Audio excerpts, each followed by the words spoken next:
Thank you very much. I was just dealing with people from the Middle East, Arab people and other people on the potential peace deal for the Middle East. Peace for the Middle East, that's a beautiful phrase, and we hope it's going to come true, but it's very close. And they're doing very well. We have a great team over there, great negotiators, and there are unfortunately great negotiators on the other side also. But it's something I think that will happen, got a good chance of happening. I may go there sometime toward the end of the week, maybe on Sunday, actually, and we'll see. But there's a very good chance negotiations are going along very well. We're dealing with Hamas and many of the countries. As you know, we have all of the Muslim countries are included. All of the Arab countries are included. Very rich countries and some that are not so rich, but just about everybody's included. It's never happened before. Nothing like that's happened before. And our final negotiation, as you know, is with Hamas. And it seems to be going well. So we'll let you know. If that's the case, we'll be leaving probably on Sunday, maybe Saturday, maybe a little later than Saturday evening. But that seems to be our schedule. It should be clear to all Americans that we have a very serious left-wing terror threat in our country. Radicals associated with the domestic terror group Antifa that you've heard a lot about lately, and I've heard a lot about them for 10 years. And other far-left extremists have been carrying out a campaign of violence against ICE agents and other officials charged with enforcing federal law. In Chicago, anarchists have surveilled at least 4 local ICE facilities and posted diagrams of the buildings online, meaning nothing but bad, accompanied by photos of specific ICE agents that they're targeting, one in particular who's a top person and a great patriot. In July, approximately a dozen Antifa-aligned militants stormed the ICE facility in Texas and then lured officers out of the building before firing dozens of rounds at police. They were crazy, frankly, shooting one Texas officer in the neck. And in Portland, Oregon, Antifa thugs have repeatedly attacked our officers and laid siege to federal property in an attempt to violently stop the execution of federal law. Everything we're doing is very lawful. What they're doing is not lawful. And what the governor and the mayor of, as an example, you could say of Portland, and you can say certainly of Chicago, it's not lawful what they're doing. They have to be very careful.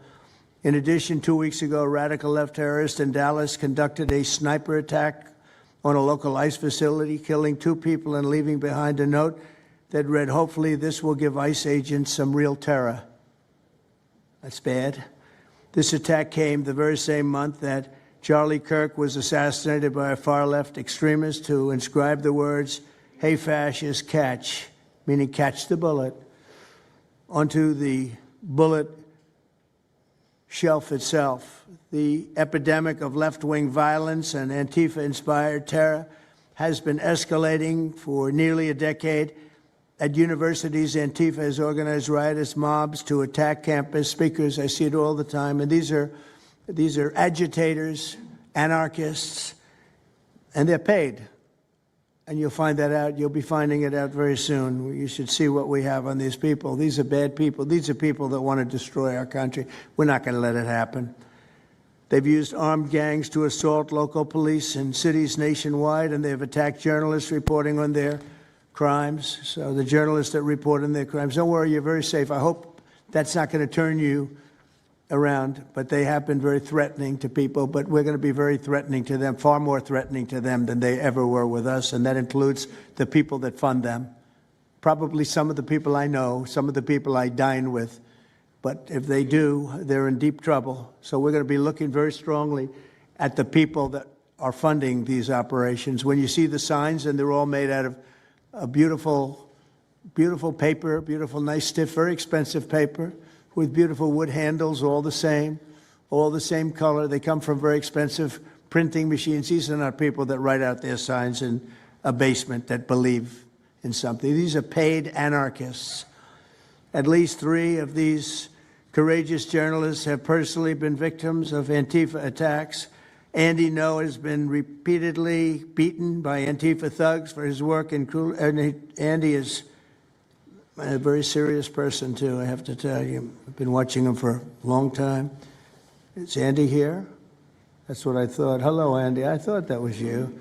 You're looking better than you do out on those streets, huh?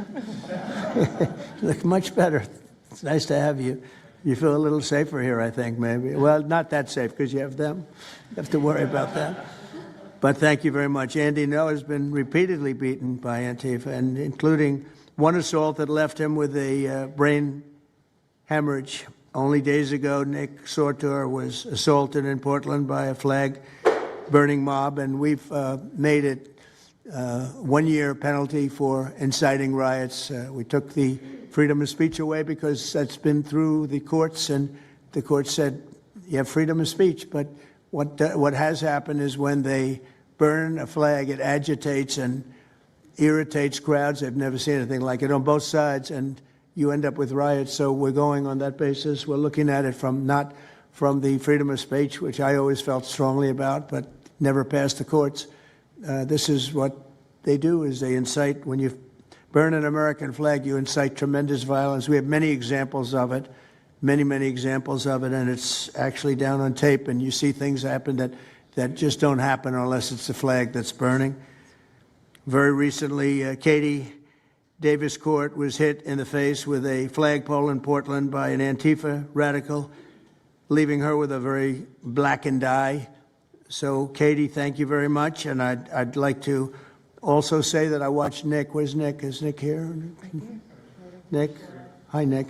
That was a rough time you went through. I hope you got my little note. I wrote you a note.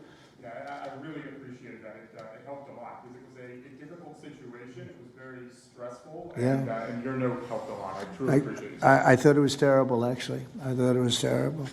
So we'll talk about it a little bit. Under the last administration, the Department of Justice targeted faithful Catholics, Christians, and patriotic parents as domestic extremists. They said, oh, they're extreme because they believe in God. They're extreme because they go to Catholic church, or evangelicals, where everybody was under the gun. Unless you were a really bad, sick person, then they left you alone. Under the Trump administration, we're going after Antifa criminals, and all who fund and support their campaigns are in serious trouble. And we have a lot of records already, a lot of surprises, a lot of bad surprises. It's people that you would never think. I want to thank Attorney General Pam Bondi, who, by the way, yesterday was incredible in Congress. It was amazing, and she just did it from the heart. And the brain, because she's very smart, in all fairness. But she did it from the heart, and she did it an incredible. Everybody was talking about it. She exposed some of these fake senators, these terrible senators, people like Blumenthal that had a phony war record. For 20 years, he talked about what a hero he was, and it turned out he never went to Vietnam. For 20 years, he talked about being a hero in Vietnam. Then it was exposed when he said what platoon he was with, and it was exposed that somebody was watching from that particular platoon. They said he was never with us. And then he went out and he cried, and he was ready to drop out of the election. And disgraceful. And then he looks at people like Pam and he starts criticizing her, and she's a patriot. And they ought to do something with that. You know, we have a young congressman that's right now in jail for lying about where he went to college and other things. It was, frankly, not good. It was pretty bad. But it was nothing compared to Blumenthal. I mean, what Blumenthal did, he was for 20 years a hero, a great war hero.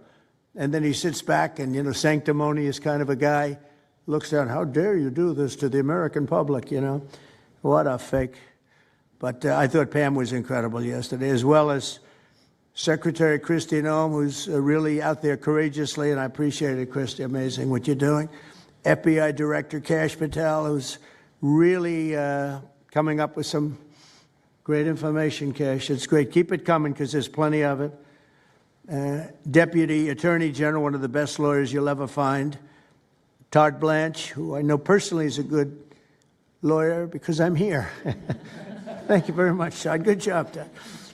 Let me ask Attorney General Bondi to say a few words, and then we'll follow it up with Secretary Noem and Director Patel. And we're going to have some of the people around the table, very courageous people, and they're going to be talking journalists, almost all, and they're going to be talking, and we'll take some questions from the press at the end. Okay, Pam, please. Thank you, President Trump. And as you made clear, Antifa is a domestic left-wing terrorist organization. We've seen them on video for years because they wanted to be seen and they got away with it. They beat journalists, they attack courthouses, they attack police stations, they dox and assault our law enforcement officers. The Biden administration let them commit these crimes with total impunity for years.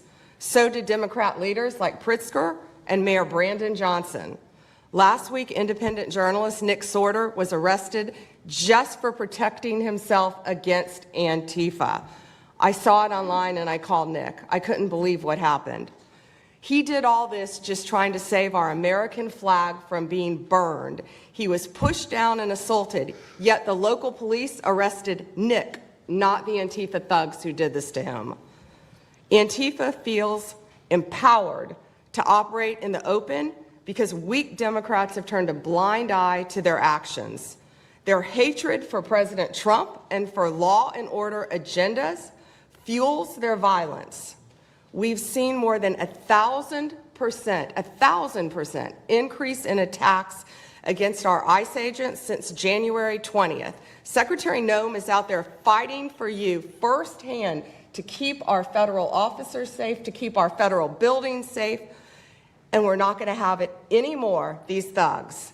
We saw what's happening in Portland and Chicago, and you saw what happened in Dallas. No longer. This is not activism, it's anarchy. We can't and we will not let masked terrorists burn our buildings, attack our law enforcement, and intimidate our communities. Under your leadership, President Trump, we're deploying the full might of the federal law enforcement to crack down on Antifa and other domestic terrorist organizations led by Stephen Miller. And Stephen, thank you for everything you're doing. Last week, I issued a memo ordering our federal law enforcement agents, DEA, FBI, U.S. Marshals, and ATF to protect ICE officers from Antifa and other radical left-wing violence. Director Patel has been going nonstop. He and Deputy Attorney General Blanche were in Chicago yesterday. While Secretary Noem was in Portland, we are around this country fighting against this domestic terrorism. We had Apple and Google take down the ICE block apps. Hope they continue to comply with that. It's threatening the safety of our federal law enforcement officers. We're not going to stop at just arresting the violent criminals we can see in the streets. Fighting crime is more than just getting the bad guy off the streets. It's breaking down the organization brick by brick. Just like we did with cartels, we're going to take the same approach, President Trump, with Antifa. Destroy the entire organization from top to bottom. We're going to take them apart. Thanks to your bold leadership and the designation of Antifa as a terrorist organization, which is exactly what they are, Americans will no longer tolerate their unhinged violence. Thank you. Thank you very much, Pam. Christine. Well, thank you, Mr. President, and thank you for hosting today and focusing on Antifa and the terrorists that they are. Let's not make any mistake. These individuals do not just want to threaten our law enforcement officers, threaten our journalists, and the citizens of this country. They want to kill them. Their agenda is to destroy the American people and our way of life, and this president is standing in their way. He is stopping them from bringing their death and their destruction to the individual citizens in this country that just want to raise their kids and their grandkids in peace and in safety. I want to also thank everyone around this table for being so bold and so brave, for standing up and recognizing the threat that Antifa is to our way of life. By recognizing how advanced they are, how sophisticated their networks are, how they've infiltrated our entire country, and we're seeing them play out with their tactics from city to city, and how they have built out their funding mechanisms. And, sir, I also want to thank our Treasury Secretary for his work in getting to the bottom of these funding mechanisms and individuals who are perpetuating this violence on our American cities. I was in Portland yesterday and had the chance to visit with the governor of Oregon and also the mayor. They're in town, and they are absolutely covering up the terrorism that is hitting their streets. While you talked about some of the stories of our ICE agents, our Border Patrol agents, how they have been attacked, how they have been shot at, injured, the damage that they've done, these leaders in these local cities, along with Pritzker and Johnson, ignore what's going on, or, sir, they're helping Antifa cover it up. We have arrested dozens of individuals that are Antifa members or affiliated with them, and I want to thank our Attorney General for prosecuting them and making sure they never see the light of day again. They have been so bold in making sure we're bringing those individuals to justice. One of the individuals we arrested recently in Portland was the girlfriend of one of the founders of Antifa, and that we are hoping that as we go after her, interview her, and prosecute her, we will get more and more information about the network and how we can root them out and eliminate them from the existence of American society. I want to thank the new journalists here today for telling their stories and for being able and willing to go to the streets and to cover what's happening here in America. Many times the legacy media has looked the other way, refused to tell the stories. The networks have not really focused on what this is and what damage it is doing to our country, and how this network of Antifa is just as sophisticated as MS-13, as TDA, as ISIS, as Hezbollah, as Hamas, as all of them. They are just as dangerous. They have an agenda to destroy us, just like the other terrorists we've dealt with for many, many years. And today is the day that we have a president that won't tolerate it and will stand up and fight for the American people. So thank you for being here, for being so bold, and for standing in the gap at such a time as this. It will matter, it will make a difference, and your life will be one of significance because of what you've done today. So with that, God bless you, and thank you, Mr. President. Thank you very much. Thank you. Cash, please. Thank you, Mr. President. Mr. President, the American people gave you a sweeping mandate in your victory in this election cycle, and they demanded safety and security for our citizens. And your administration, with your leadership, has provided us with the resources that we need, which is a whole-of-government approach to go after criminals absolutely everywhere, not just outside of this country, but within this country. And that takes a whole-of-government approach. The interagency seated up here with the Department of Homeland Security, our Attorney General, our Deputy Attorney General, and your White House staffers, and including Stephen Miller's leadership, has allowed us to go out there and map out these networks. What we are doing at the FBI is simple. It does not require rocket science. We are following the money. Money never lies. And that's what it's going to take to bring down this network of organized criminal thugs, gangbangers, and yes, domestic terrorists, because that's what they are. They are harming everyday citizens in every single one of our communities. And the folks you see here on the right and left, they're some of the bravest men and women we have today. They're reporting the stories live time because the mainstream media won't cover it. They're putting their lives on the line. They're standing up for the flag. The least we can do is stand up for them. So you have my thanks. I read more of your stories than I do theirs because you guys are putting out the truth. And we deserve a country where you are protected as equally as they are. We, in this FBI, will go after with the criminals with a vengeance. We will not rest until we find every single seed, money, donor, organization, and funding mechanism that we have. And I want to echo the Secretary's comments on Scott Bessent, who's allowing us to map out these networks through their financial criminal activities, which has been going on for decades. And I would like to remind the American public, they built this disease temple of corruption over decades. And in 8 short months, Mr. President, you have crippled their foundation because of your leadership here, because of the interagency, because of people like Deputy Attorney General Blanche, and because of Attorney General Pam Bondi's fearless leadership to go after criminals wherever they are. They will not be able to hide. They were able to hide and conspire with prior administrations, and we are exposing their corruption from within. And we will go to every single city in this country under Operation Summer Heat and the other operations we are doing at the FBI to bring these criminals to justice. We will arrest every single one of them from whatever perch you sit in, private or public, no matter how your goal or your ambition is. It will be crushed by the Constitution because the American people deserve law and order, and that's what we're going to give you. Thank you very much, Cash. Great job. Maybe we'll start over here. Would any of you like to say something? Feel free. You can say it in front of a fine group of people, also journalists and reporters. You want to start? Sure. Go ahead. Absolutely. President Trump, members of the cabinet, really appreciate you guys bringing this together. And the fact that we are here today on such short notice shows how serious you guys are taking this issue of trans terrorists and frankly, the cities and police departments that are cooperating with Antifa, such as Portland. I mean, the Portland politicians are literally willing to sacrifice their own citizens just to appease these Antifa terrorists. It's sickening. I've seen it firsthand, obviously. When I went to jail that night, never expected it to happen. I thought that they were maybe removing me for my own safety. It never crossed my mind that I was the one that was being arrested for a crime after I was just thrown into a hole. I heard from the Department of Homeland Security after I had gotten out of jail, and one of your, I won't say exactly who it was, but somebody very close to Secretary Noem over here said that they were legitimately worried for my safety in the Portland jail. But luckily, the Portland jail was, I was the only one there, essentially, because they don't actually arrest people in Portland, besides conservative journalists, I guess. So, look, I'm glad that it was not a good night for me. Let's just say that. It was not fun sitting in that jail, but I'm glad to see what has come of it. And I've been able to talk to a bunch of FBI agents, ATF agents, DHS agents that I didn't even know existed until I went there and went to that ICE facility.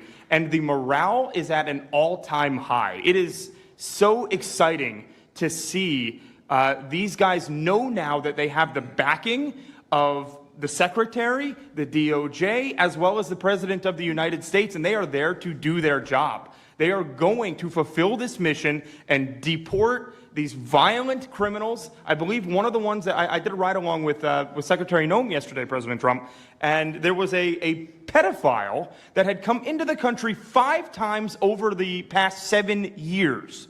7 years, and apparently under the Biden regime that was just allowed to happen. That was fine, no problem.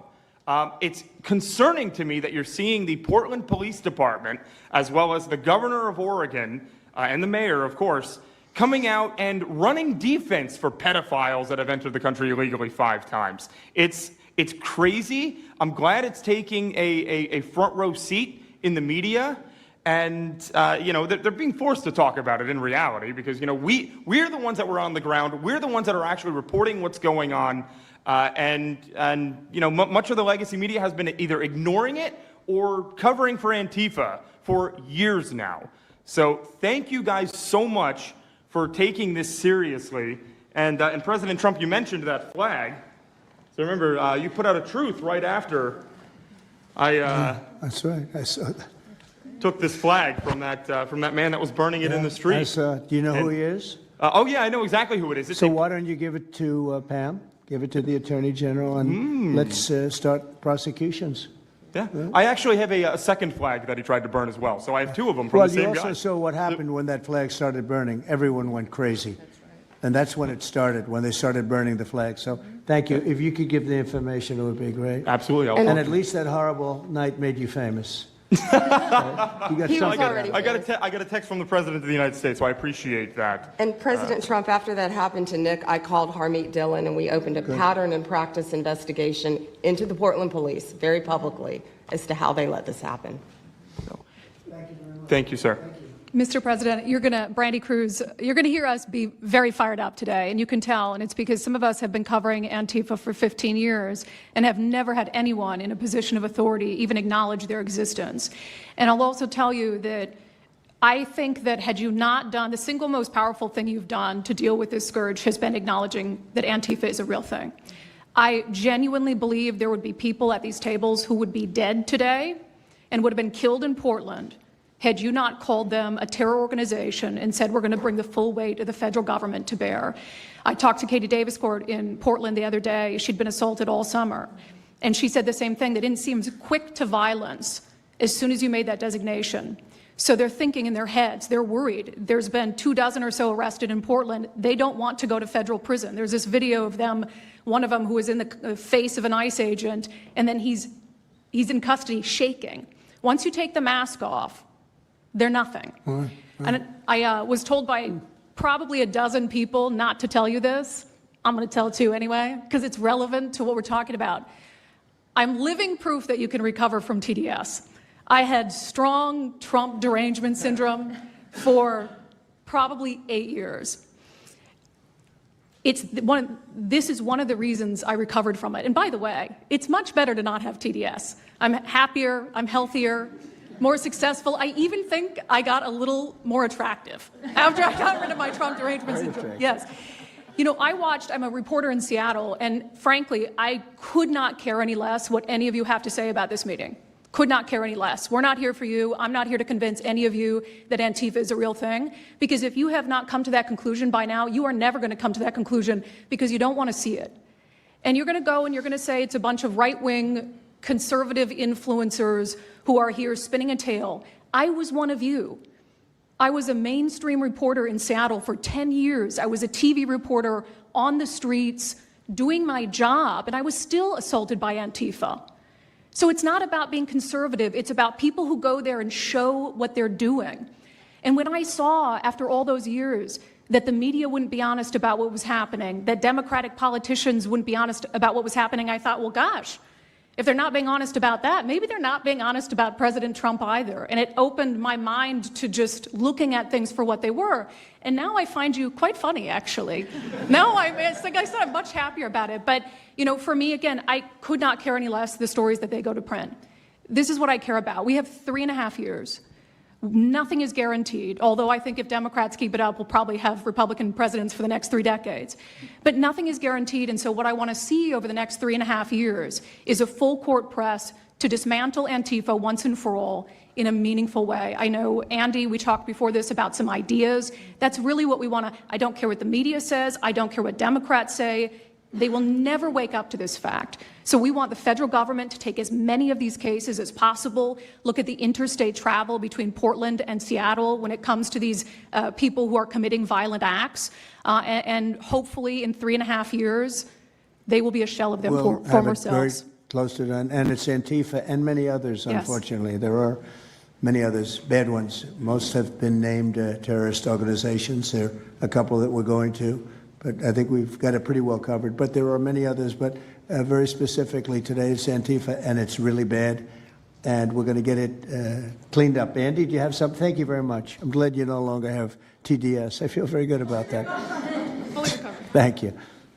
Thank you, Mr. President and members of the Cabinet. I have a lot of gratitude, and a little bit about my background. I'm born in Portland, Oregon, from there. And growing up, it's always been left-wing, very progressive. And I liked it. It had cafes and artists and those who lived a bohemian lifestyle. And in 2016, I was a graduate student at Portland State studying political science. I was an editor at the student paper there, a very progressive paper. And I was assigned to cover the election night demonstrations. Well, the elections night protests turned to riots, 3 days of violent rioting in Portland. And it was the first time that I saw groups dressed in black with their faces covered. This is 4 years before COVID.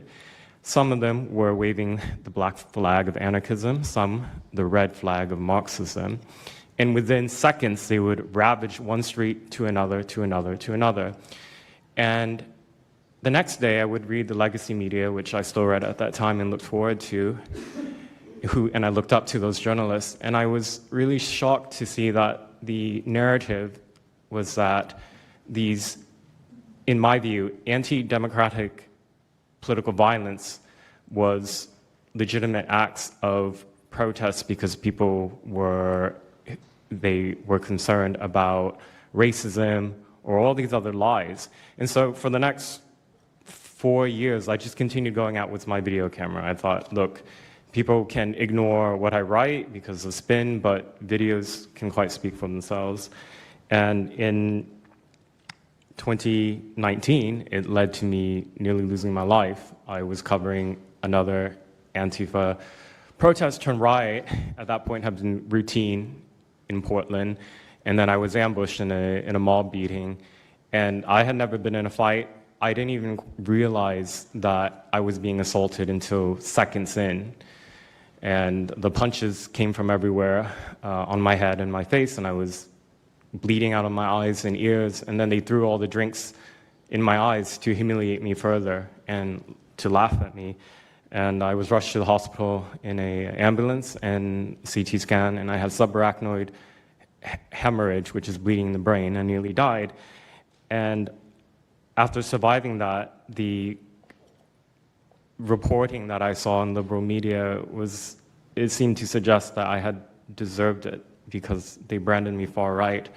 And some even went so far as to suggest that I maybe faked my injuries.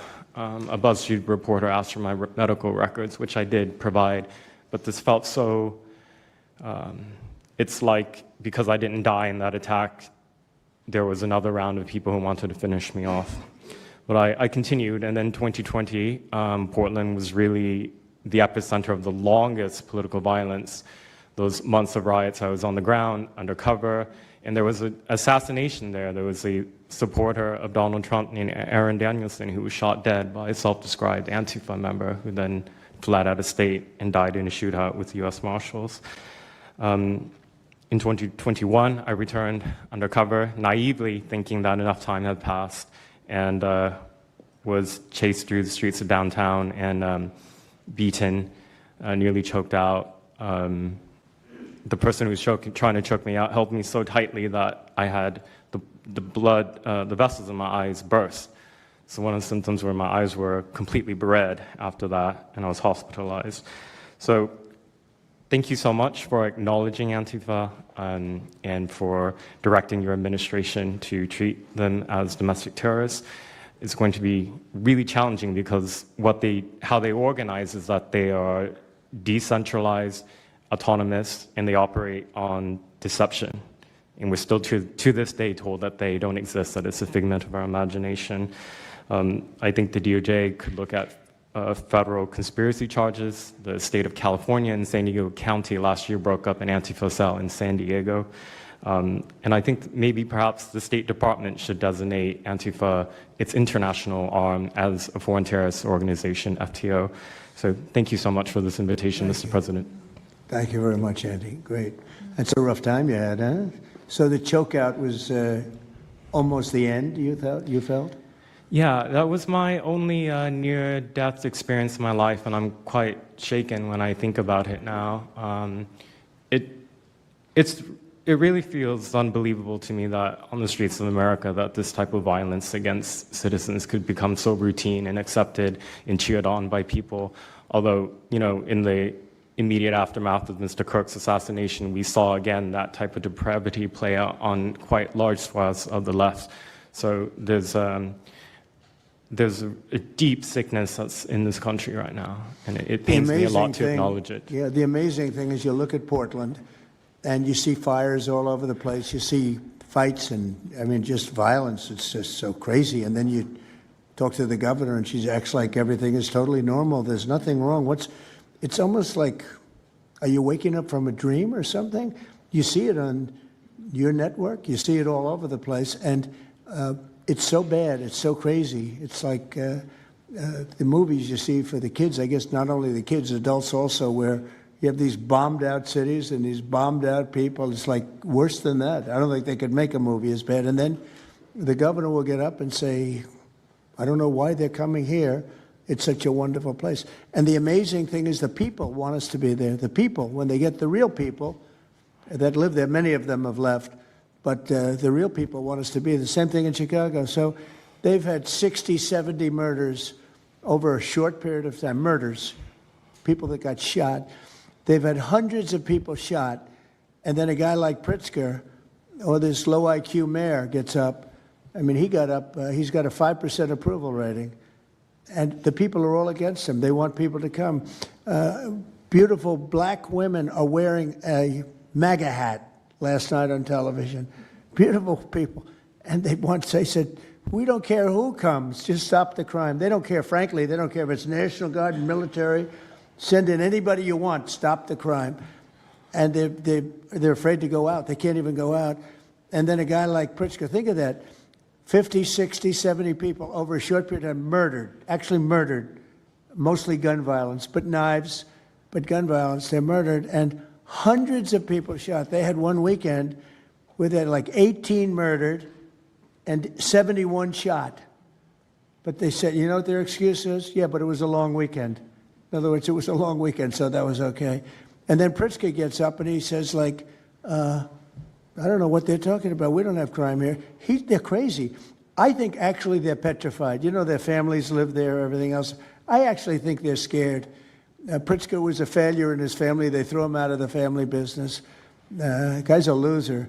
But you know what? They actually, I believe they're scared. They're actually frightened for their lives. Jack, please say a few words.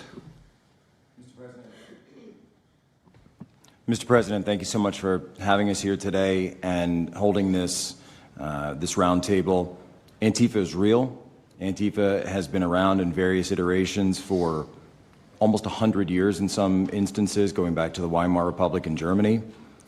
And it's now been just under 1 month since we saw a far leftist murder Charlie Kirk, and we saw thousands upon thousands of people, other far leftists and people in positions of authority, people like nurses and pilots and doctors and HR departments, celebrating the death and the murder of Charlie Kirk. This sickness that's out there is absolutely real. And Mr. President, thank you for mentioning the fact that one of the bullet casings read, "Hey fascist, catch" on it. One of the other bullet casings right next to that had Bella Ciao written on it. Now, Bella Ciao is a song that is known in Antifa circles as the international anthem of Antifa. And all of us around this room that have studied Antifa, we're very familiar with these symbols. And Mr. President, I think the situation is getting worse. When you look at people like Luigi Maggioni, in his 20s, Thomas Matthew Crooks, of course, who took a shot at you, sir, the ICE shooter in Dallas, and now this Tyler Robinson, we're starting to see a pattern of more and more murderous violence. And this same violence is not just random. It is targeted assassinations, which are getting worse. And every single one of us in this room that goes out there, and obviously you as well, sir, and all the staff, we are now under that threat every single day. And working there at Turning Point USA, and I've spent just about the last month out there in Phoenix with Erica, with the family, with the team. And I will tell you this, Mr. President, even though going through something like that, which is an absolute nightmare, and people say, you know, what was it like to speak in front of all those people? It was horrible. Every second of it was horrible. But we're not going to quit. And Turning Point USA is continuing the tour that Charlie was on. We had 6,000 people when we went back to Utah. We had 5,000 people last night in Montana, if you can believe that. We are continuing to organize on campus. We are getting more and more people coming out in the face of this threat, knowing what happened to Charlie. But Mr. President, we need to do something about this, because I fear that the next one who could be killed could be sitting at this table right now. And we're not going to stop, but they need to stop, and they will not stop until they are stopped. Thank you. Thank you, Jack. I appreciate it very much. One thing I have to say is that Washington, D.C. was almost as bad.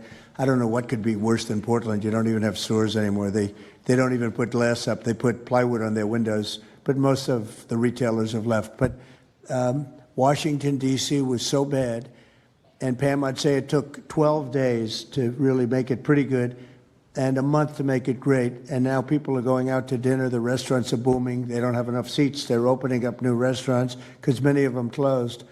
And people are walking down the street totally safe. A reporter, I'm not sure if she's there. I can't see somebody reported there. She is.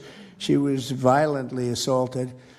And I don't know, she tends to be somewhat liberal, but she wasn't liberal on this one. I appreciated your honesty, but that won't happen again. It won't happen again. You're lucky you're alive, frankly, with what happened. I know exactly what took place. So Washington, D.C., our capital, we thought we'd start there appropriately, and it's safe, and people are so happy. They're so happy. And now it's a couple of months. I went to dinner there. I felt totally safe. I gave a press conference right in the middle of the street, which I don't think Secret Service was thrilled about. But, you know, I'll tell you what, I wouldn't have wanted to do it 6 months ago. It's incredible what happened. Now we're in Memphis. As you know, we're having a great impact in Memphis. It's been only a week, but it's, Cash, I hear it's been amazing what's happening there, just very early. But you take a look at D.C., and you take a look at some of the other. We've had a big impact. What we haven't said, because Pritzker said, well, crime is going down in Chicago. Well, 5 months ago, Cash went to Chicago with a lot of FBI agents just to prepare it. so that we went in with, I guess you could call it a surge, call it whatever you want, but would be even more effective. And we're going to be doing that, and very, very strongly doing that, because Chicago is a very unsafe city. It's a great city. The head of the Union Pacific Railroad said, "Sir, please save Chicago. It's a great city. It can be saved." Other cities are gone. I mean, they're lost. They can get better, but they're just really, they've been so decimated. But I'm so proud of what they've done so quickly in D.C., and it's taking place quickly in Memphis, where we were asked to go by the mayor and by the governor. And it's really incredible what we can do and how fast we can do it. Let's go for two more. Would you like to go? And then Katie, you'll go. Okay, please. Yeah, thank you, Mr. President, for having us here. And not to sound like a broken record, but it needs to be said that Antifa is real. Yeah. It's real. It's a threat. I just saw them last weekend over in Portland while they're causing mayhem over there. And the reason why they're such a big problem is because we have Democrats and a lot of people in the mainstream media refusing to acknowledge that they even exist, right? So how can we as a country begin to address it if we have large swaths of, these people who are supposedly decision makers and people who are supposed to inform, they don't want to say that it exists. Because the common argument is like, well, they're not a real organization because there's no national leadership, they don't have a national headquarters, so how can law enforcement go after a group that doesn't exist like that? Well, law enforcement goes after criminal groups that organize to rob banks or do smash and grabs. They don't have a registered LLC. They don't have official membership cards. They don't have, a business address. But law enforcement still goes after them because they're working as a group. These people don't just show up, randomly at the same time to do the same thing, dressed in a very similar fashion, espousing the same ideology. And they say, well, it's an ideology. It's like, well, yes, it's an ideology because there's people alive, present, that believe in it, and they're acting on it. And so I've been very well aware of what Antifa's been doing. I was very busy during the riots in 2020. That was probably my most exposure to them prior to this year.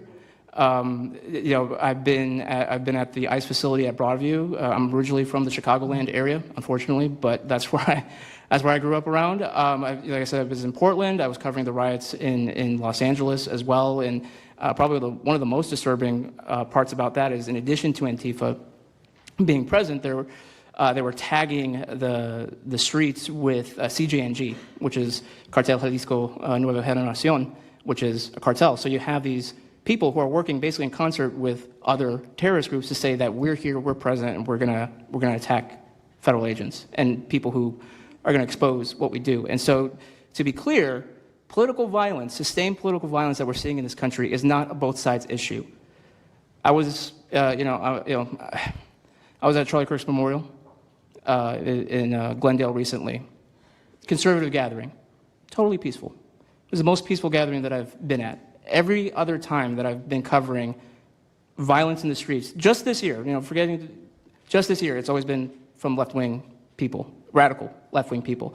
And it's not even just Antifa anymore. The shooting that happened in, the defensive shooting that happened in the Chicago area, that wasn't someone dressed in black bloc. That was just somebody that had taken upon themselves to go out and try to interfere and ram federal vehicles. So people are becoming more and more radicalized, and it was to be expected, unfortunately.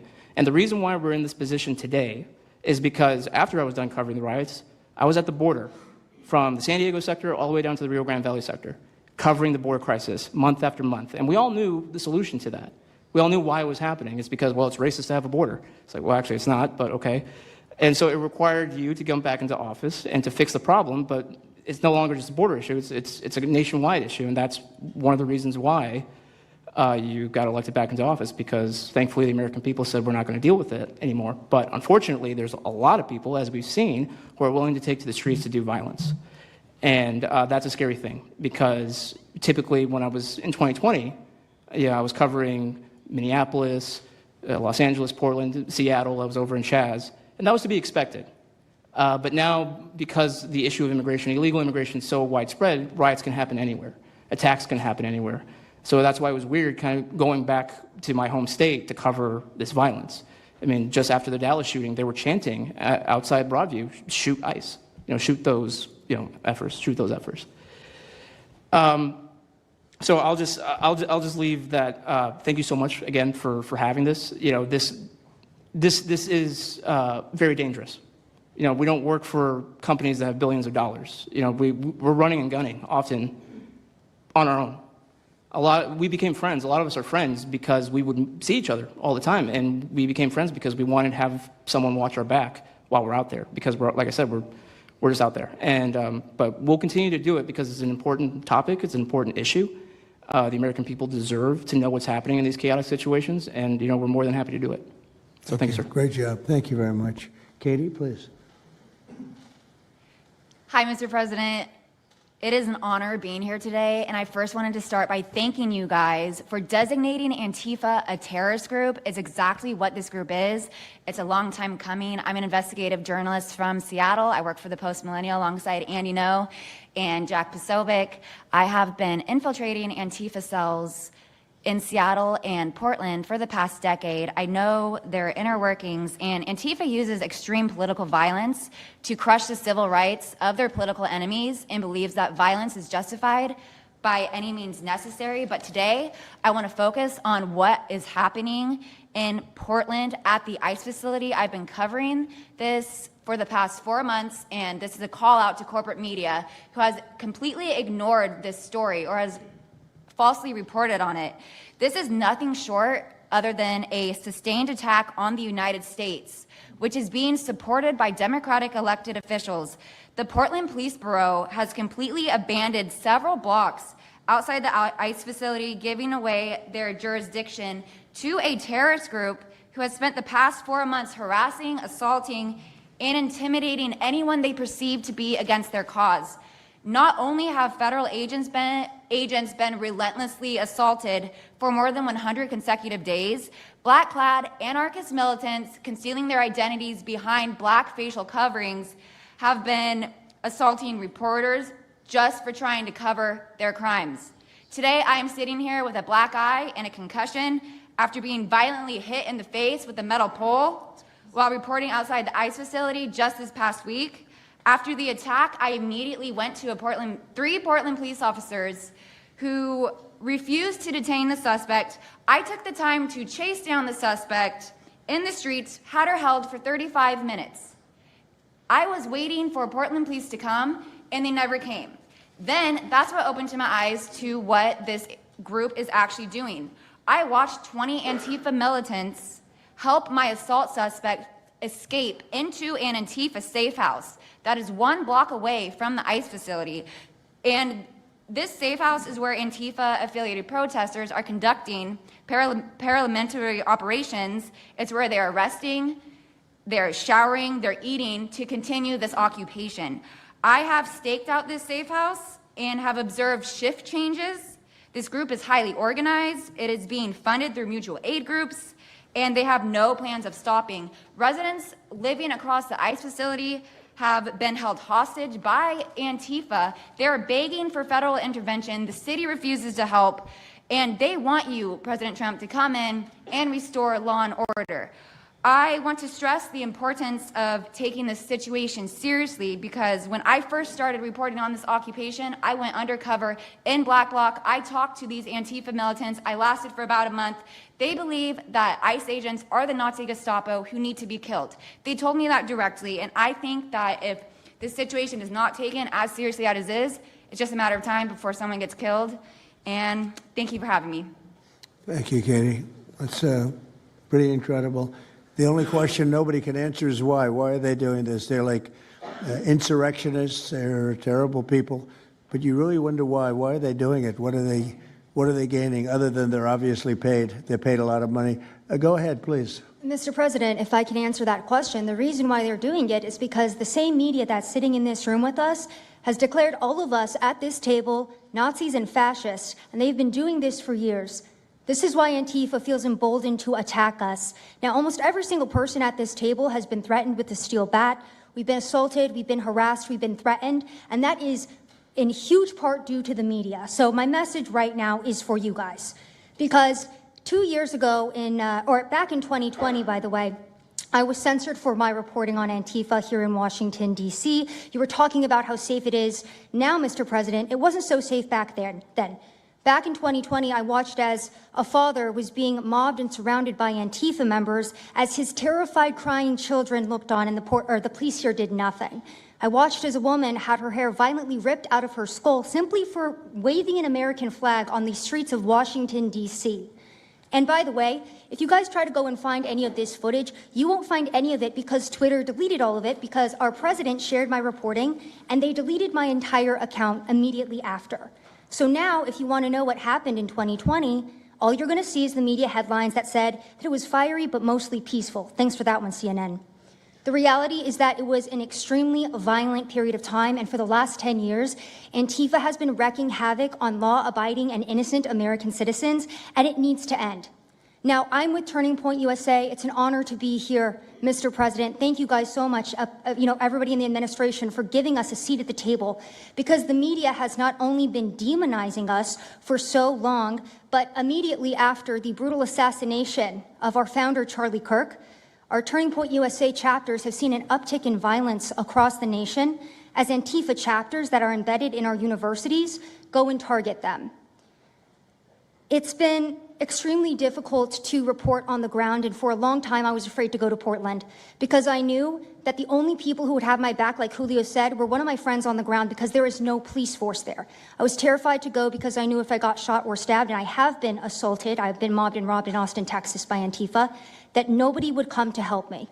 So my plea to the entire administration, especially to the DOJ, is every single radical left-winger who is in front of the ICE facility in Chicago, in New York, in Portland, please make sure that you use the full force of the law to come after each and every single one of them, because it is us being soft on left-wing violence that has fomented all of the terror that we have seen in this country, and it is the left wing getting away time and time again with assaulting law-abiding American citizens that has led us to this place. So truly, to the Americans that I speak to on the ground, they feel completely abandoned by their state and local government. So please step in. You have Americans begging for the National Guard, and to the media over here, please report on the truth. Please do your jobs. I'm an American citizen. Everybody at this table simply views ourselves as American citizens who have an iPhone and the will to actually tell the truth. So please take your job seriously and tell the truth to the American people. And thank you for letting me be here on behalf of Charlie to continue his legacy of cleaning up the country. Thank you, Mr. President. Thank you very much. Appreciate it. Wow, you feel very strongly, I can see. I'm mad. I got beat up so many times, Mr. President. My friends have gotten beaten up, and I want to cry right now from happiness because we have been completely ignored for so long. For almost 10 years, we've been getting assaulted on the streets. I have watched children cry as their parents have been attacked on the streets. That should not be happening at our nation's capital. So please, again, the DOJ, please utilize the full force and go after each and every single one of these people. Fantastic. Thank you very much. Great job. Impassioned. That's important because you should feel like that. Please, go ahead. Mr. President, thank you for having us here and bringing together this panel of brave journalists, everybody on this side of the room. And no one can speak to the violence better than these people here. So I think we know that this is not just a story about violence and chaos, as you alluded to, Mr. President. This is a money story. And at the Government Accountability Institute, my colleague and I, Peter Schweitzer and our team, we followed the money, and we followed it to the top of what we call the protest industrial complex, Riot Inc. And we found a network of NGOs. It's not just the Soros network, the Open Society network, it's other funding networks, the Arabella funding network, the Tides funding network, Neville Roy Singham and his network, Foreign Cash. And it's also big left-wing funders. Some of them are not citizens of this country. Mr. Hans-Jörg Wyss of Switzerland. They're pouring money into this entire ecosystem. And so I want to share 3 money facts with you about what we call Riot Inc. Number one, like any corporation, Riot Inc. has many divisions. It doesn't just have the Antifa boots on the ground division. It has PR divisions. It has marketing divisions. It has a very well-funded legal division to get these boots on the ground back on the streets as quickly as possible. But it does have those investors that I mentioned. Number 2, we have identified dozens of radical organizations, not just the decentralized Antifa organizations, but dozens of radical organizations that have received more than $100 million from the Riot Inc. investors. These would be the lawyer groups. These would be the groups that advocate for calling good, honest Americans fascists, etc. And then 3, I think the most shocking thing is that we have found that more than $100 million in U.S. taxpayer funding has flowed into these funding networks, including at least $4 million to these very groups themselves, not just Antifa types, but there was an event in Atlanta called Stop Cop City. Over 60 rioters were charged with domestic terrorism. These groups received money for that from both the billionaire class as well as taxpayer money. So one other thing, this money helps fund the decentralized crowdfunding platforms. These are ways that Antifa, the John Brown Gun Club of Elm Fork, which had links to that attack on the ICE facility, the Socialist Rifle Association, and just because they don't have LLCs or EIN numbers doesn't mean they can't get paid. Some of these funding platforms, crowdfunding platforms, are funded by this network that we call rioting. So, again, I want to thank you for your leadership, for the whole cabinet's leadership on this. We're going to keep following the money and appreciate everything you're doing, sir. Do you know the name of any of the funders? Do you know the names? Because if you do, I'd like you to give them to Cash or Pam. Absolutely. Or Christy. Yeah, we'll do that. As soon as you can. That's all of you. Because you probably know the names after a certain period of time. You tend to find out.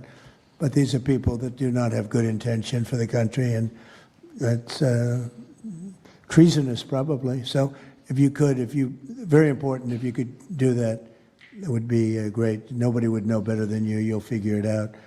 Thank you. Please, go ahead.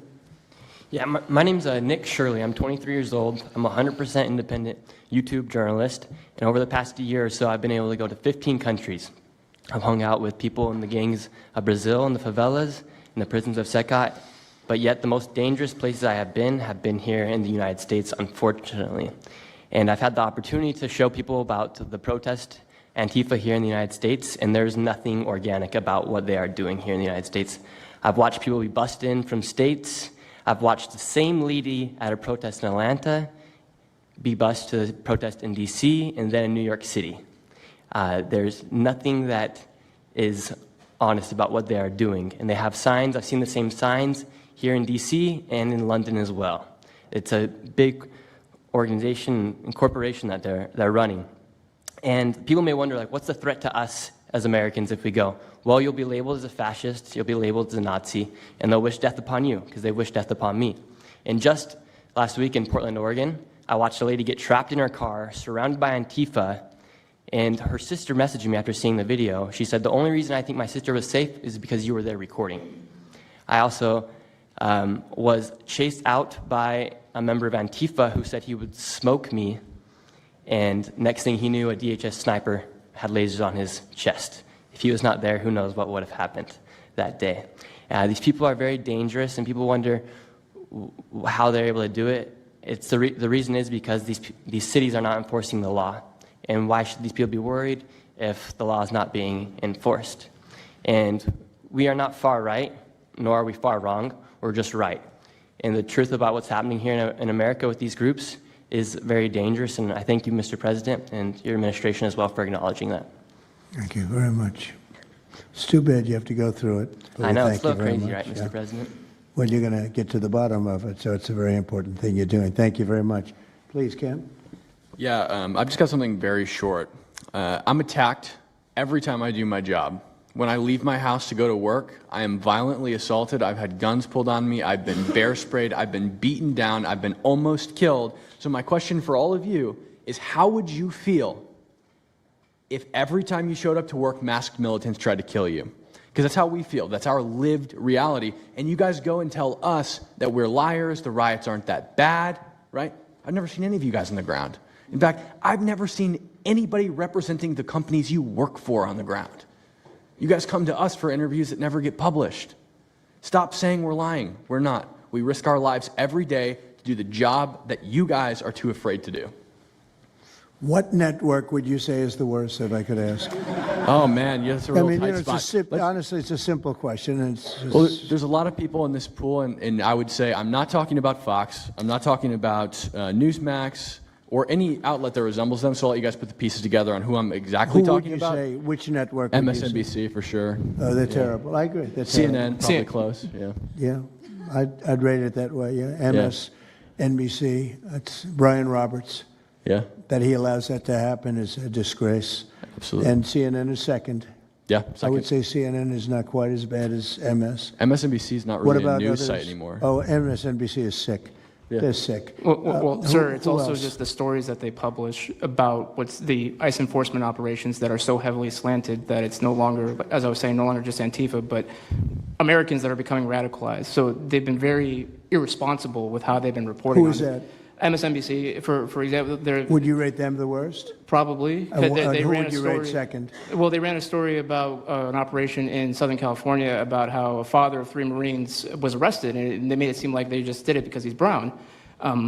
But there's video of that same man charging at the agents with a weed whacker. Now, I've worked with weed whackers back in the day, and you don't want to be in the receiving end of one of those. So that's why he was arrested, but the story was presented as if it's a brown guy just simply being arrested. And I've been around ICE agents, and I'm a citizen, so I feel fine. But it's just that's why. It's not just Antifa. It's not happening in a vacuum. It's No, it's multiple working in factors. conjunction. I think they work in conjunction with some of the media. I think ABC is very bad. I think NBC is very bad. And CBS has a new owner, so we have hope for CBS. CBS has a great new owner, my opinion. But I will tell you, ABC is terrible. NBC is terrible. NBC's MSNBC too. They changed it. They moved it over legally so they couldn't be tainted by the words MSNBC, but they are absolutely terrible. There are a lot of them. What about independents? Independent networks. They're a little bit better, but I would say that we're an example of how you don't need to be part of a super large company to be able to do just basic journalism. All you got to do is sit and record, and you'll let the story play out. And that's why they hate us. That's why Antifa targets us. Well, I watched a level of dishonesty that's incredible, where answers are changed. Like just before the election, an answer was changed by Kamala. She gave a horrible, death-defying, election-defying answer. And they took the answer out and they replaced it with another answer that she gave 5 minutes later, having to do with a different subject, but at least it wasn't election-defying. No, the level of dishonesty with the media is incredible, whether it's on Antifa or many of the other groups. You're talking about Antifa, and I know that's close to your heart because that's the one that's most affecting you. But there are others that are as bad or almost as bad as Antifa, having to do with different people, different sections of the world, but it's terrible. We're not going to let it go on in this country. We're not going to let it go on. And a big problem is not all of them, but some of the networks out there. And you do wonder why. You really do. Okay, please. Go ahead. Yeah. Mr. President, thank you again. Thank you. My name is Jonathan Cho. I am an investigative reporter for Frontlines Turning Point USA. I'm also a senior fellow at Discovery Institute in Seattle. And I cover far-left extremism as well as the homeless drug crisis in America. And I find it oftentimes those worlds intersect. And hot off the presses, what I wanted to bring to your attention today is a report from a Capital Research Center here in D.C. in conjunction with Discovery Institute. They just put out this study right now. And what it shows is that Antifa is heavily embedded in the homeless and housing nonprofit sector. In many cases, the homeless industrial complex is running cover for Antifa. Antifa is benefiting from American tax dollars, and they're essentially being used as the muscle. Let me give you an example. There's a group called Stop the Sweeps in many U.S. cities right now. They get in front of encampment sweeps. What they're doing quietly is they're bringing in Antifa militants to manufacture a crisis to make the police look bad. Another group right now that is behind Antifa and working with Antifa very closely, based on the research that we have right now that we're going to give to you and your team, are the Democratic Socialists of America, also known as DSA. Again, these far-left progressive groups tend to be aligning themselves with Antifa. So finally, in closing, what I wanted to thank you again, Mr. President, is that a few months ago, earlier this year, you put out an executive order on homelessness and the drug addiction crisis in America, and that's sent the entire homeless industrial complex on the run. You have absolutely moved the needle and changed the game. But what's also come out, again, is that there is a connection, a deeply embedded connection with the homeless housing nonprofit game in America, connected to Antifa and the far-left activists. And finally, I just wanted to say that all of our resources at Turning Point USA and Discovery Institute are at your disposal, and we will continue, again, to carry on the legacy of Charlie Kirk. He would have wanted us to pursue and chase the story. Well, he was a good friend of mine, as you know, and he helped us get elected. Us, it really is us. It's even some of them, but not too many of them, not enough of them. And did you notice when we mentioned CNN and MSDNC, the cameras went off. 2 of the cameras immediately went off, but they're not going to cover it anyway. The problem we have is that this is a very important meeting, but you'll see very little press about it. These are major statements being made by major people, including the people right here, and you're not going to see too much about it. They don't like to cover this kind of thing. So it's very dishonest what's going on there. I think the press is a big factor.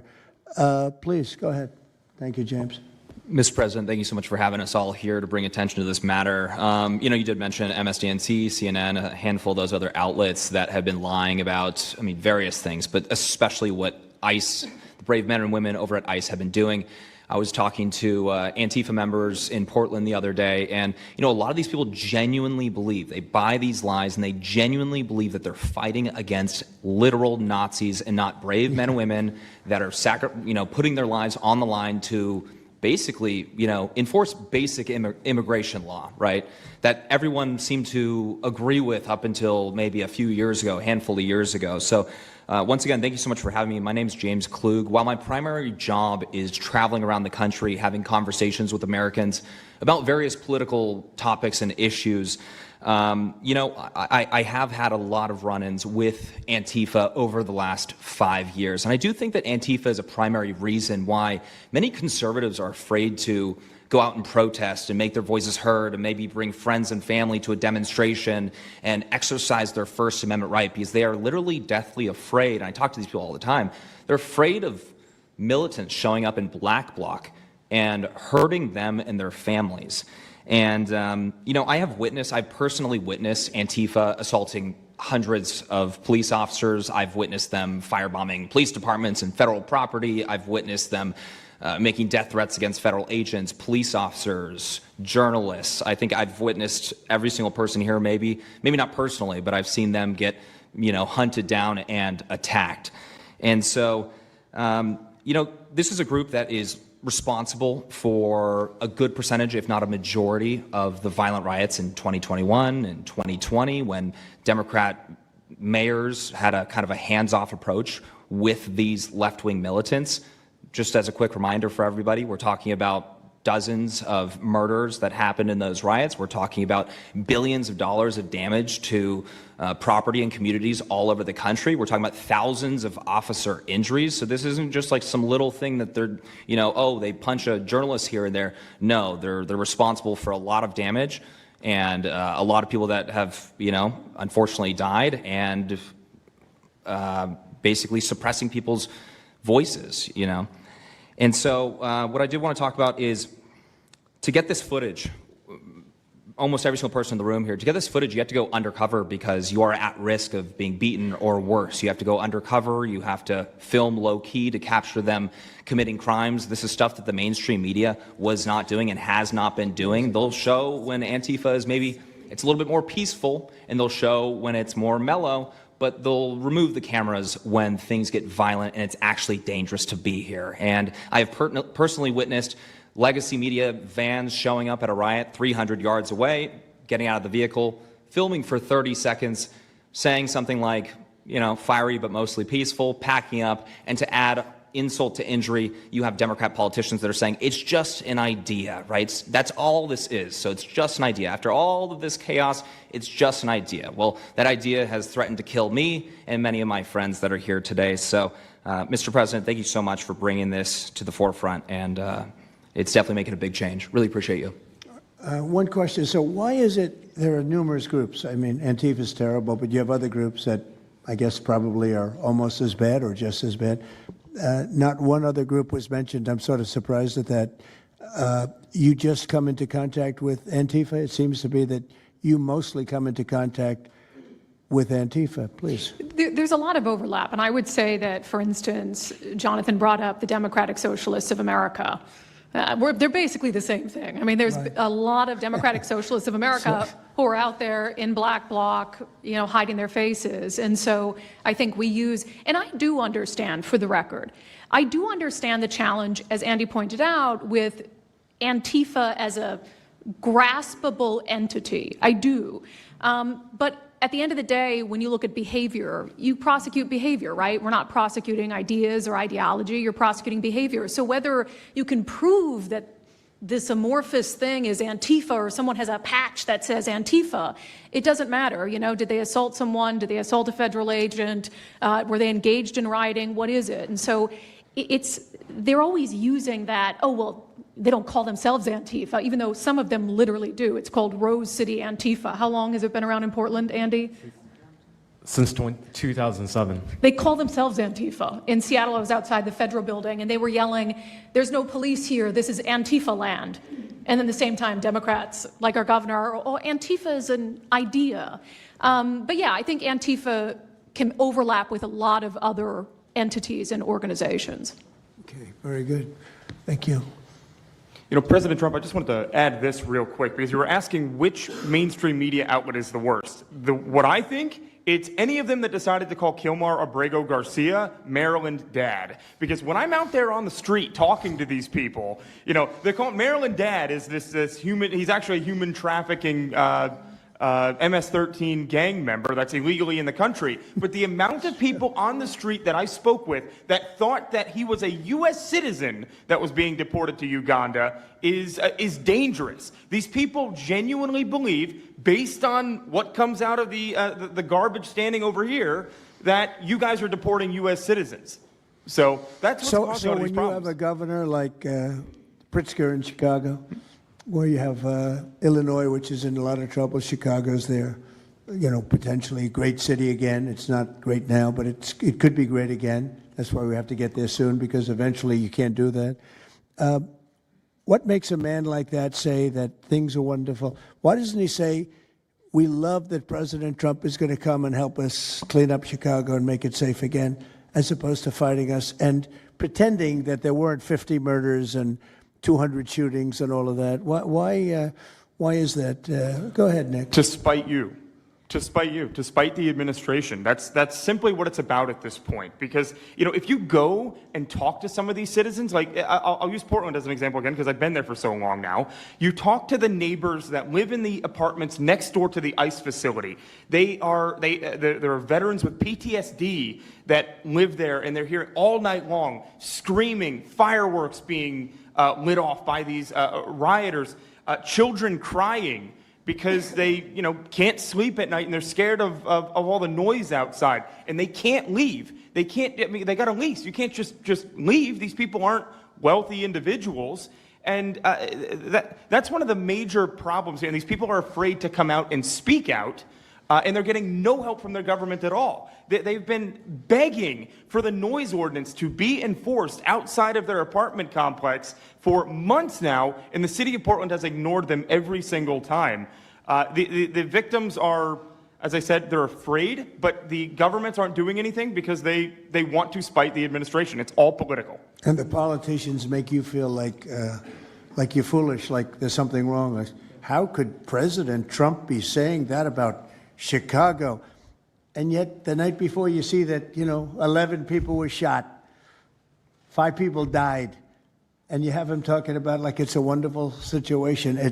They make you feel guilty. And a lot of people don't get over that. They just don't get over it.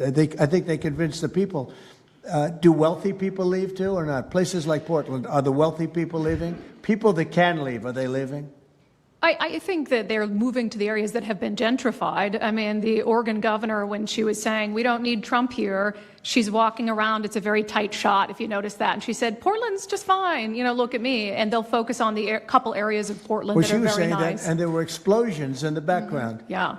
I mean, there was a reason they cropped it in. Explosions in the background. Sure. Anybody have anything else to say over here?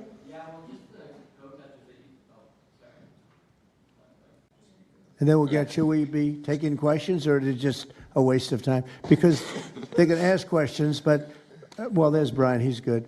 But you know what? In a way, it's a waste of time because if you give a great answer, they don't put it on. If you give a horrendous answer, or even if you give a great answer, they make it sound like it's not a great answer.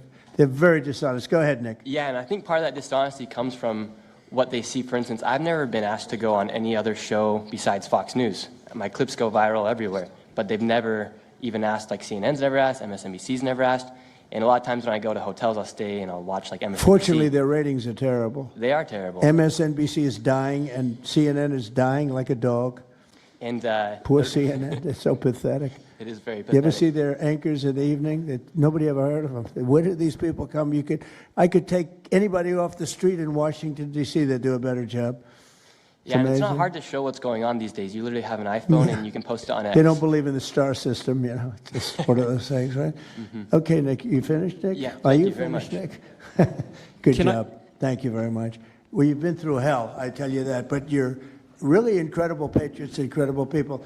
Go ahead, please, Brian. Brian, go ahead. I'm so thankful for each and every one of you here right now, and I'm very grateful that my network, Real America's Voice, has partnered up with many of you. Jack Sobin, you have a show on a network. Many of you, Savannah, have appeared on a network as well, so thank you for being here.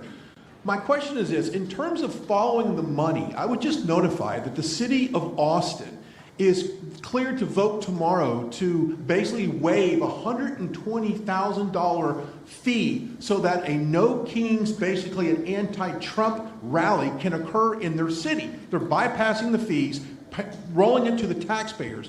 So my question is to you: what can the people of Austin, Texas do right now to make sure that their tax dollars don't fund a No Kings anti-Trump rally coming up?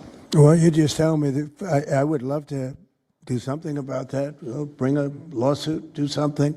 You know, the best thing you can do is have honest elections, because the elections are totally rigged in so many of these places. You know, you take a look, the people, they're all loving you.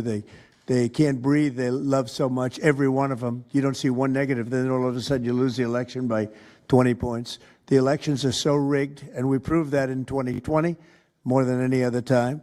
But even the last election, there were areas that I won by much more. We won in a landslide, but I actually won in more of a landslide than we thought. I said, you got to get out, make it too big to rig. And fortunately, the people made it too big to rig. They tried. But the biggest thing you can do is have honest elections. You know, if you don't have, and you need great media. You need borders. Wait. You need borders. You need honest media, you need honest elections, and you have a great country, and you need all three of them. Yeah, go ahead. To a lot of these radical groups that you talked about inside here. So thank you for removing. I would like you to make a big deal, though, if they're waiving a fee, but I guarantee they wouldn't waive it if it was it's not Trump. If it were a conservative rally, they wouldn't be waiving it. So maybe you can look into that, Pam. Todd? That sounds like one for Todd, Pam. Go ahead, Todd. Good luck. Thank you. Proof that Antifa actually. Who are you with? I am with What network? I'm with Al Arabiya. It's an Arabic network based in Riyadh in Saudi Arabia. But I am the foreign pooler today. Mr. President, you said that you might go to the Middle East on Sunday. Do you mean Egypt and Israel? And would you consider going to Gaza to see what things I on would, the ground? yeah, I would. I might do that. I may do that. We haven't decided exactly. I'll be going to Egypt most likely. That's where everybody is gathered right now, and we appreciate that very much. But I'll be making the rounds, as the expression goes. I probably will. Go ahead. Mr. President. Go ahead. Just to clarify, you said you might go to Gaza. You're saying that's Who are you the first with? topic. I'm with. I'm representing the TV pool, but I'm with NBC, sir. That's too bad. Go ahead. Well, just to clarify, you said you might go to Gaza, and then the second question I had earlier today, you said the mayor of Chicago and the governor of Illinois should be jailed. Have you asked the Justice Department to look at possible charges? No, I've seen the law, and when you have a group of people where the police call off the safety for ICE officials, I've understood that, and I've read it today in numerous journals, that that's illegal. What they did is I guess it was ICE, Christie, right? They were under threat, and the police were helping beautifully. and it was fine. And then all of a sudden, a woman was on the line saying, everybody, move back, get out, get out. And they were given an order by the second person in the police department, and the governor knew about it, the mayor knew about it. I understand that's a criminal offense. Do you want to comment on that, Christy? Yes, sir, we're seeing that kind of pattern happen with local law enforcement and state law enforcement, not just in Illinois, but also out in Oregon, too. In fact, in Portland, I was there yesterday, but some of the ICE officers were telling me that as they drove by the rioters that were saying, kill ICE agents, Molotov cocktails, melt ICE, that the Portland police were cheering them on and had their fists in the air cheering on the rioters that were threatening their lives. So in Chicago, we had a 10-car caravan trail our ICE officials and pin them down. And those ICE officials, to get out of their vehicles, a woman tried to ram them and run them over, and shots were fired to get them to safety. So it's happening on a regular basis, and any elected official that allows this to happen and gives cover to those kind of individuals who are perpetuating murder should absolutely be prosecuted, in my opinion. Mr. President, Daniel. And by the way, we have Marco Rubio. Marco, come on up here, please. He's going to bring a little stability to this group. Come on up. Does everybody know Marco Rubio? Is there anybody that doesn't? Some of the reporters don't. That's why they shouldn't be reporters. Which job is he here for today, Come sir? on up here, Marco. Anything we should know about the Middle East? That's what we're hoping to talk to you about here, Mr. President. He's doing a good job. He was born for this job, I can tell you. Daniel, please. President, thank you very much. I have two questions for you, if that's okay. Seamus talked a little bit about the money aspect of this. Do you believe if you go after where the money is coming from with Antifa, in regards to Antifa, do you believe that would be similar to cutting the head off the snake, so to speak? And I have It would help. I don't know that it would be totally complete, but it would certainly, you'd knock out 75%, 80%, 85%. These people, a lot of them don't believe it.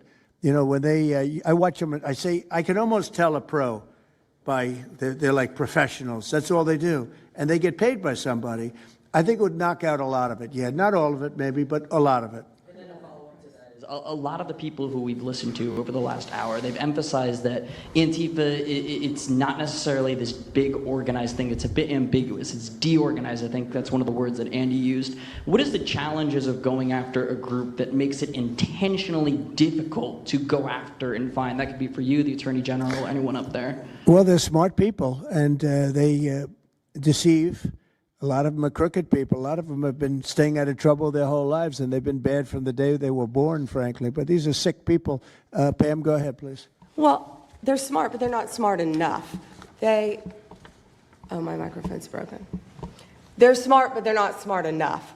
They have been covered by these liberal cities for so many years. And that's why we're all working with Treasury, with all these different departments, to find the criminal conspiracy. Okay. I'm just giving. I was just given a note by the Secretary of State saying that we're very close to a deal in the Middle East, and they're going to need me pretty quickly. So I will take a couple of more questions. Please. Thank you, sir. I also have two questions for you, if I may. Have you given any more thought to possibly suspending habeas corpus to not only deal with these insurrectionists across the nation, but also to continue rapidly deporting illegal aliens? Yeah, is suspending who? Habeas corpus, sir. Oh, I don't know. I'd rather leave that to Christy. What do you think? No, sir, I haven't been a part of any discussions on that. All right, go ahead. In the ceasefire This is CNN speaking, by the way. So, Are you personally this is one participating? of the worst reporters that you'll ever see. I don't even want to take a question. It's a waste of time. Go ahead. Mr. President, how will you decide which workers get back pay and which workers do not? Well, we're going to see. Most of them are going to get back pay, and we're going to try and make sure of that. But some of them are being hurt very badly by the Democrats, and they therefore won't qualify. Go ahead, please. What will the administration do to foreign Antifa organizers and funders who are located overseas? Go ahead. In the yellow, please. So the Nobel Peace Prize will be announced on Friday. You've been nominated by many world leaders. By many, many countries, that's Many right. countries, as well as the hostage families. Do you think you will win? I have no idea. I mean, look, I did settle. Marco would tell you we settled 7 wars. We're close to settling an 8th. And I think we'll end up settling the Russia situation, which is horrible. 7,000 people died last week, by the way, in Russia, between Russia and Ukraine. I think we'll settle that. So I don't think anybody in history has settled that many, but perhaps they'll find a reason not to give it to me, you know? Perhaps they will. President Trump, are you participating in the ceasefire negotiations? Thank you. Going to the shutdown quickly, what is your position on the extension of health care subsidies, which is what Democrats are asking for? All I want to do is very simple. I want to get the country open, and then we're going to discuss that. And we'd like to, Obamacare is a horrible mess, and it has been from the beginning. We want to make it better, stronger, even if it costs more money, we want to make it better. The Democrats want to make it worse. The Democrats want to approve health care for illegals coming into our country, many of them coming in from prisons and mental institutions and drug dealers. They want to give them health care. We don't want that for our people because that's going to destroy the health care that we already have. We'd like to make Obamacare better for people, less expensive and better health care. Yes, ma'am. Mr. President. I'm wondering if you've been briefed on the organization and funding of Antifa, and if so, what have you learned? I have been, and they have pretty good knowledge, but they're going to have a very good knowledge. And I really ask these very brave patriots that we're surrounded with today to let us know, because I think you probably have some pretty good ideas. And even if you're not sure, let us know and we'll figure it out, okay? If you could do that.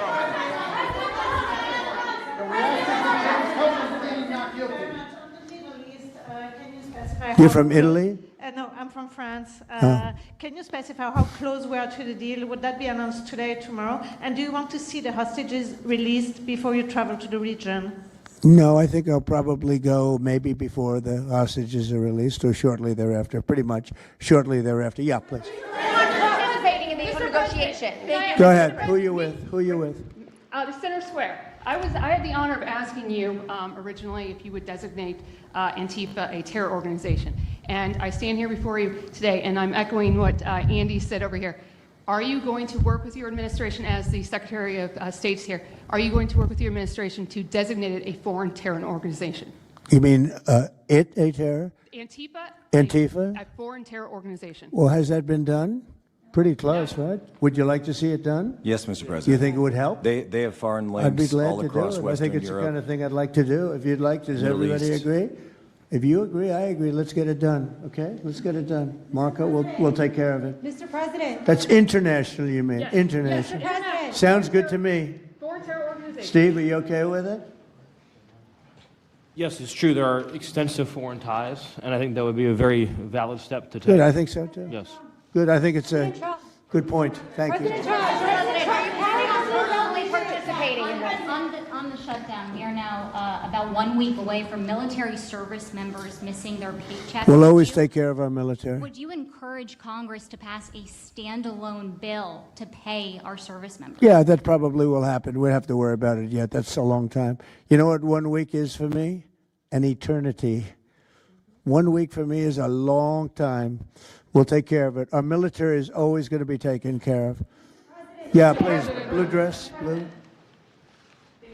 President, Rebecca with Blaze News. I'm curious to know, so you're talking about the money funding these Antifa organizations, and somebody brought up Roy Singham, I think it was you, who, by the way, is married to one of the co-founders of Code Pink, this infamous left-wing organization. I'm curious to know the administration. Who is that? Who is that? Roy Singham. He's married to. No, did you say they're here? No, he's not. A journalist brought him up, but I see. Okay. Yeah. Okay. Seamus, thank you. Good bring up. Excellent. Go ahead. He's somebody who's been reported on extensively, and I'd love to know what the administration is going to do to actually bring consequences to some of these names. You mentioned. Well, I don't know the name, but I would like to ask Pam to take a look at it. You know, a lot of the best information we find are through you and other people like you. So I'd like you to look at it, Pam.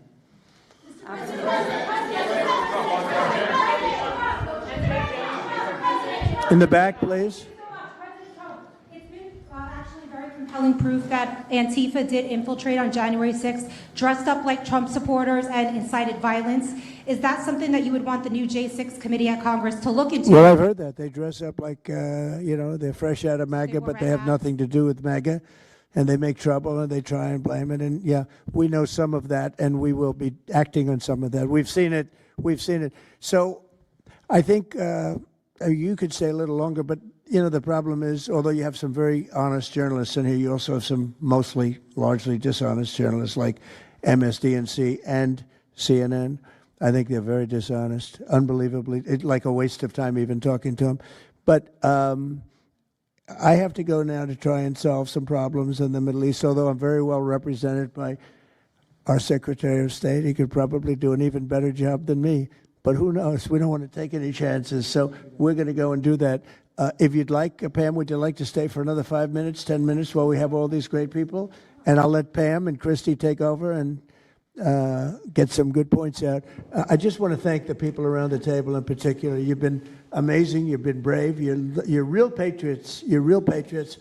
And at some point, we're going to have to look into, at least in certain cases, rewarding you with some very important medals and honors, okay, as we have done and will be doing with Charlie Kirk. Charlie is getting the Presidential Medal of Freedom, which is our highest award outside of the Congressional Medal of Honor. And I think they're sort of even. One's civilian and one's military.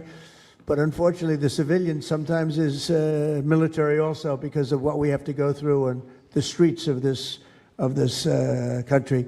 I can only tell you this. We have a great nation.